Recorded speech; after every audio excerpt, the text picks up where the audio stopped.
প্রিয় বন্ধুরা, একটি ঘর বানাইতে পাকা ঘর বানাইতে কিন্তু ইটের প্রয়োজন। তো ইট কিভাবে বানায় চলুন আজকে আপনাদেরকে সেটা দেখাবো।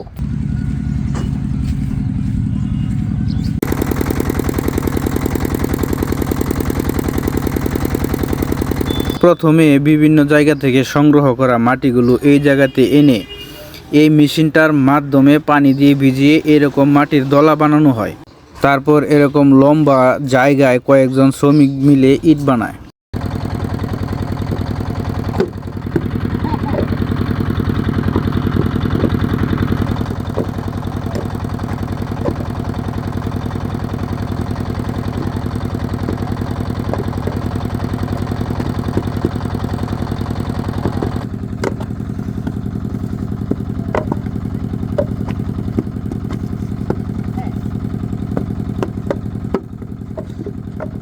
প্রিয় বন্ধুরা, দেখতে পাচ্ছেন গোলানো মাটি থেকে শ্রমিকরা একটি বক্সের মাধ্যমে কিভাবে কত সুন্দরভাবে ইটগুলো বানাচ্ছে।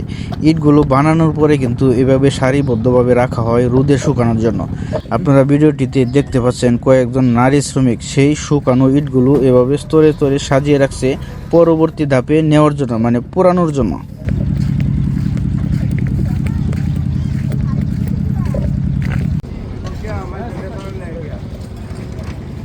রোদে শুকাতে দেওয়া ইটগুলোকে এভাবে সারিবদ্ধভাবে সাজানো হয় পোড়ানোর জন্য।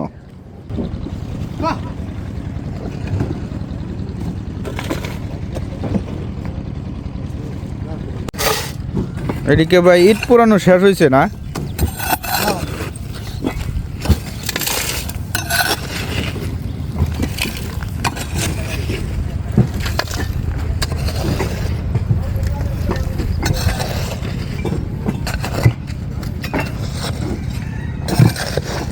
ইটগুলোকে পোড়ানোর পরে কিন্তু এরকম টকটকে লাল বর্ণ ধারণ করে। ওরে বাপ রে, তাপ তো কম না, এই জায়গাতে তাপ লাগতেছে।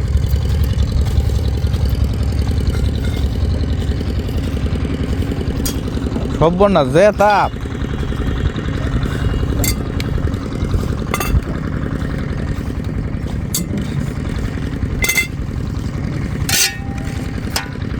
কয় ঘন্টা পুরান ভাই ইট?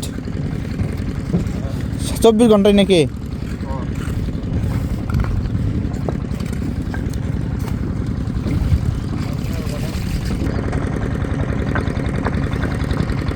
প্রিয় বন্ধুরা, ইট বাটার এগুলো হচ্ছে এই যে কালো কালো যে দেখতেছেন, এগুলো হচ্ছে ইটের পুরানোর যে চুলা, এই চুলার মুখ।